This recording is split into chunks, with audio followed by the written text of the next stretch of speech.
Hi people, it's me Anja, my pronouns are she and her, and welcome back to my channel for the third video that I'm filming today, because apparently I'm now on a roll again when it comes to filming videos on my days off, because I'm no longer sick and my period ended, so here I am.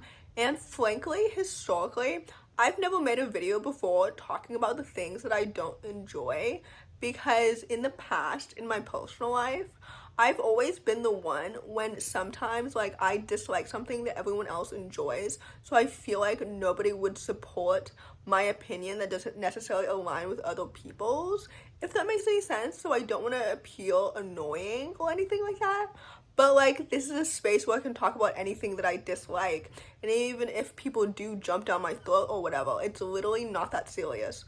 So anyway, the first trope, and this list is in no particular order, but like the first trope that I absolutely do not enjoy is forced proximity, which is when, and I'm going to define each trope as I go along, even though you probably know what all of these things are. But anyway, it's basically when two characters are stuck in the same place for an extended period of time. When it's like in a hotel room or like the same camping site or whatever. For example, I recently read Wandering Wild when I was in Amsterdam, or maybe that's when I was in Copenhagen. Anyway, I don't like that book very much for other reasons too. But basically, forced proximity is a trope that I absolutely despise, because like the main character has no other choice. Like she's falling in love with him because that's her only choice. You know what I mean? Like, what?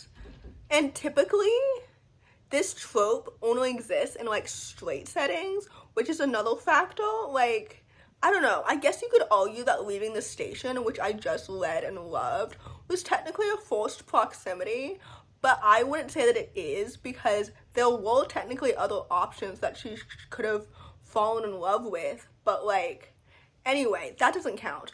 Basically, I don't enjoy forced proximity because it's like you don't have any other options, so it's like so convenient that you two are falling in love when literally there should be other options.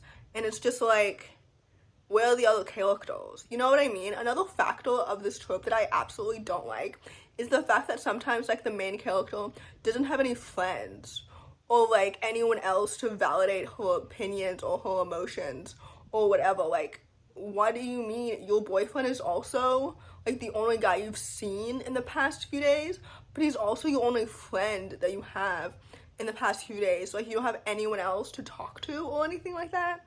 Like, you're literally alone. Anyway, all that to say, I don't like forced proximity. It's giving like you don't actually have a crush on your coworker. You know what I mean? So yeah, there's that. The next trope that I don't like is enemies to lovers, but specifically in a straight setting. And a big factor of this is that when I was younger, before I discovered Six of Crows, I was constantly reading YA fantasy all the time, and every single YA fantasy I read had the same enemies to lovers straight like trope over and over and over and over and over again. So it became very, very annoying and very boring very quickly. So yeah, basically, I don't really enjoy enemies to lovers, specifically in a straight contemporary setting, because it's giving like if a boy is mean to you, that means he likes you, which is absolutely not true. And second of all, can normalize abusive relationships on a more serious note. But on a less serious note, I don't like enemies to lovers because it's like, he doesn't like you. Why do you find this attractive? I don't understand it at all. Like, he's not nice to you. He treats your friends like shit. He's so mean to you. But then like 30 scenes later, they're making out. Why? I don't get it. I don't get it at all. And it's because it's like, I insert myself into like the main character's shoes or whatever, or at least I try to relate to them when I'm reading a book, and I'm just like, I would not fall for them. I think the main character is being so dumb.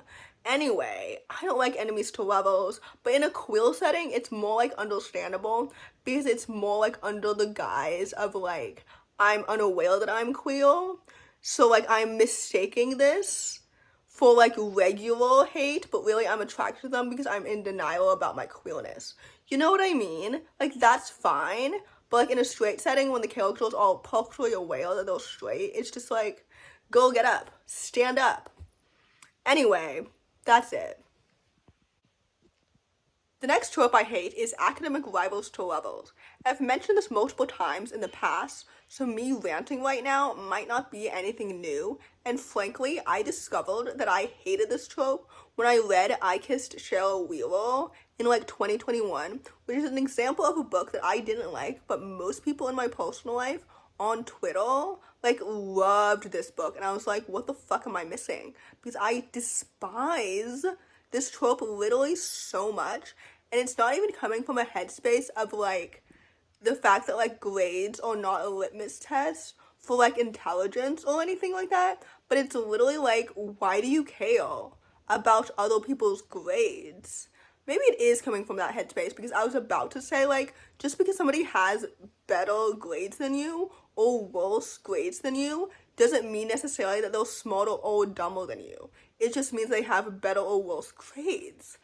Also, another factor of this whole thing is that, like, I'm literally not competitive at all with myself nor with other people. So if my classmate is getting better grades than me or worse grades than me, it literally doesn't mean anything at all. And another factor about this whole thing is also, like, I was homeschooled, so I never had the experience of, like, competing with my classmates or anything like that, because I was the only one in my grade or in my year, since I don't have siblings who are my twins or anything.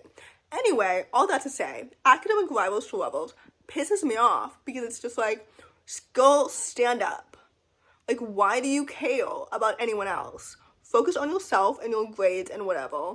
Like, if he gets better grades than you, like, fuck off. You know what I mean? Anyway, this is another trope, similarly to the last trope, that I really despise.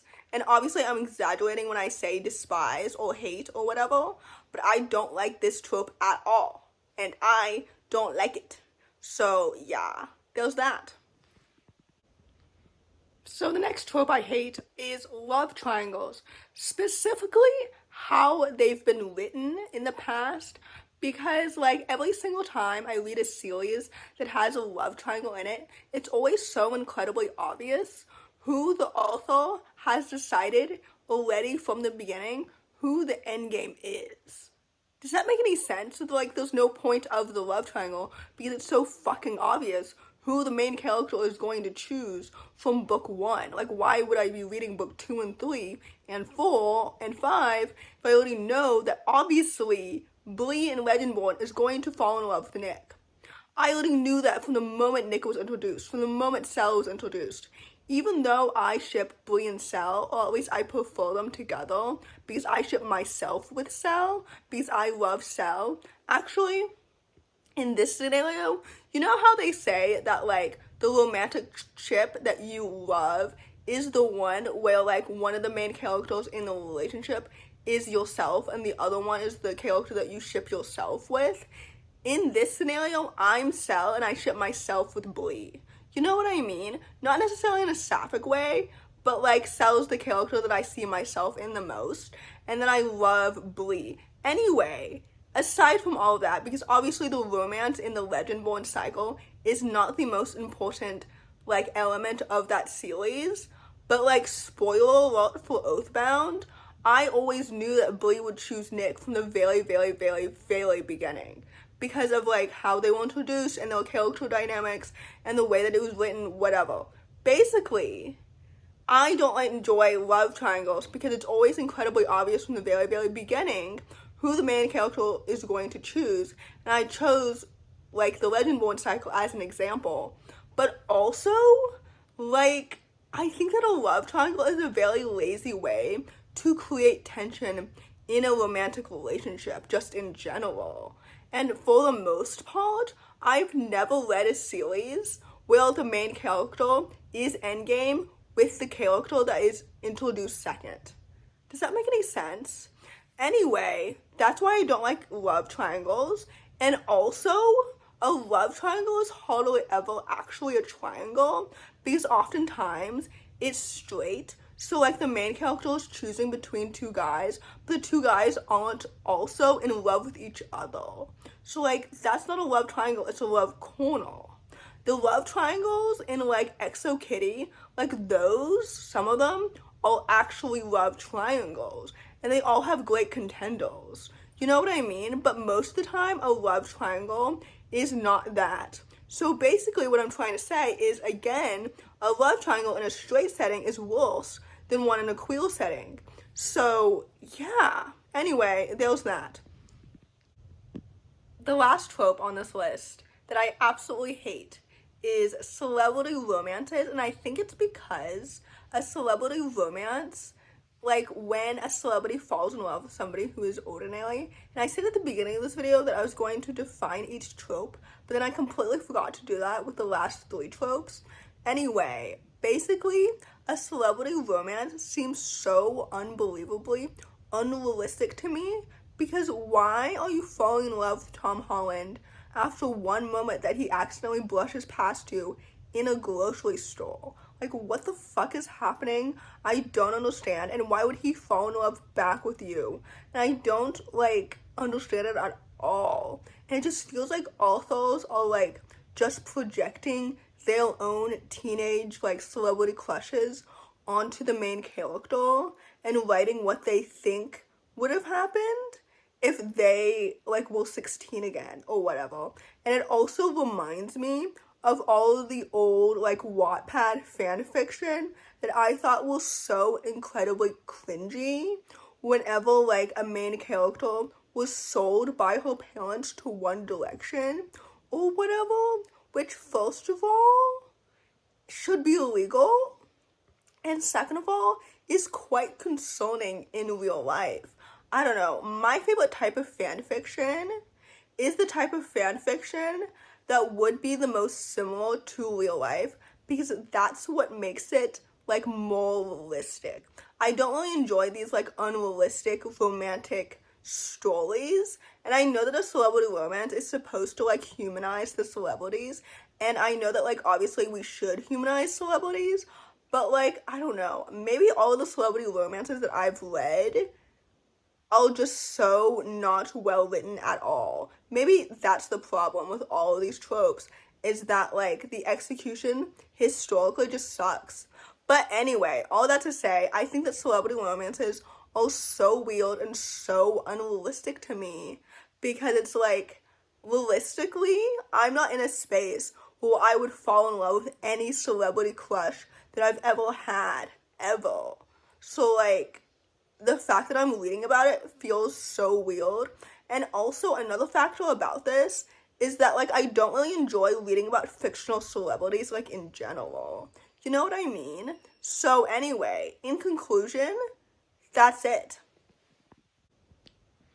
So in conclusion, those are the tropes that I absolutely don't like at all. And the tropes that I really enjoy are basically fish out of water, found family, friends to lovers, and fake dating. And with that, I will not be making an additional video talking about all the tropes that I really enjoy, because I feel as if that's not as interesting as venting about all the stuff that I dislike. And I don't know if I'm going to make more videos in the future talking about all the stuff that I dislike, because again, this comes from a headspace where I don't want to be annoying. You know what I mean? Anyway, in conclusion, please let me know if you enjoyed this video and you want to see more of me venting, or if you didn't like this video and you want to see less of me venting. Anyway, in conclusion, if you enjoyed this video, please don't hesitate to give it a big thumbs up. Comment down below the bee emoji if you made it all the way to the end of the video. And thanks for watching. Subscribe to my channel if you're new. And I'll see you in my next video. Bye!